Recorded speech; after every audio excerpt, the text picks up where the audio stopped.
birrii 10 GB 2.4 yookaan ammoo qarshii 20 GB 4.8 bituun akka danda'amu ni beektani.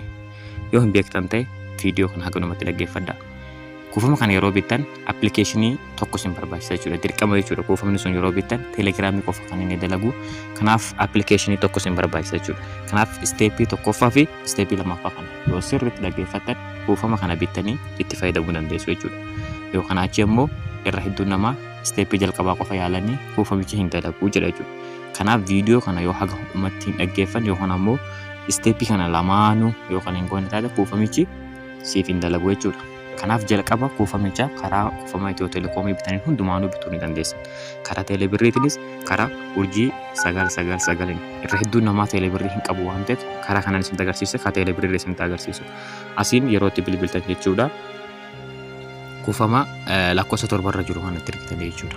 Kuufama addaa asitti maal jedhaa for self kan jedhu itti argitanii lakkoofsa tokko haaruli sa'aatiif kan jedhu kana jechuudha. Birrii kana keessa kan inni jiru kuufamichi. Egaa sadaffarra kana jechuudha. Ani amma karaa teelebirriitiin bitee isinitti agarsiisu. Karaa teelebirriitiin jechuudha. Asiillee bitatuu ni dandeessan jechuudha. Egaa teelebirrii keessaa baaseennu.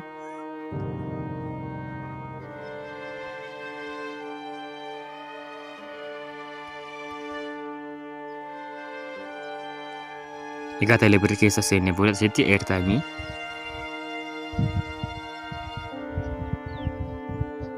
package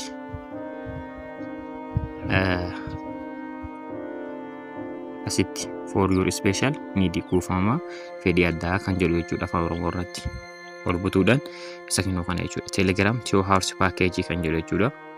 Egasii next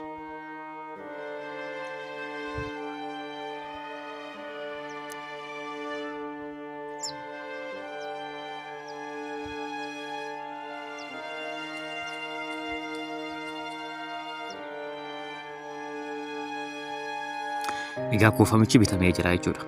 Amma kuufamni bitameedhaaf hin dalagu jechuudha. Isteeppii tokkoffaa xumurree jira.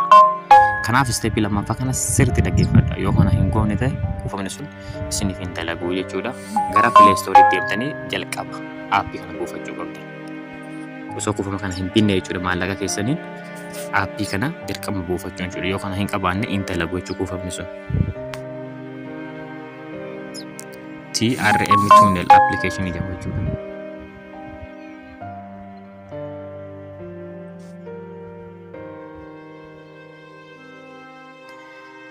Egaa akkuma isin jedhe maallaqa gamtaan irraa hin qabnee fi TRM Tunnelii isa kana jechuudha. Aappichaan buufadheen jira.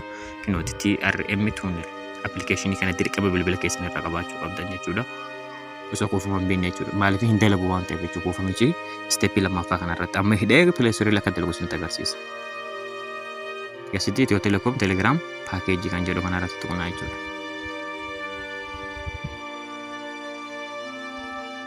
Egaa hidhee jira. Kanaaf isteeppii lammaffaan kanuma jechuudha. Appilikeeshinii kan qofa Play Store irraa buufachuu. Amma Play Store akka dalagu isinitti agarsiisu. Play Store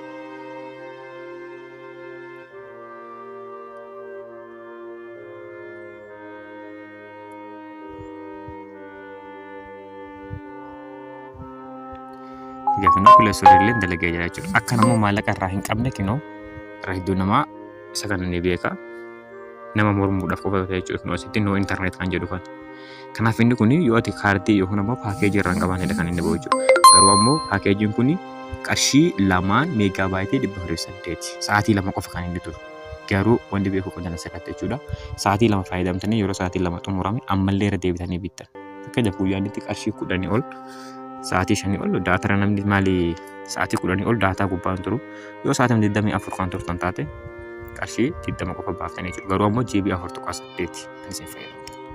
Kanaaf kuufama kana ani ergaan fayyadamuu eegalee naannoo ji'a irraan darbee jira jechuudha. Galatooma chaanaalii keenya faaraa yoo taatan subscribe godhaa. Yaada qabdan ammoo comment irratti naaf barreessaa jechuudha. Nagaan naaf turu.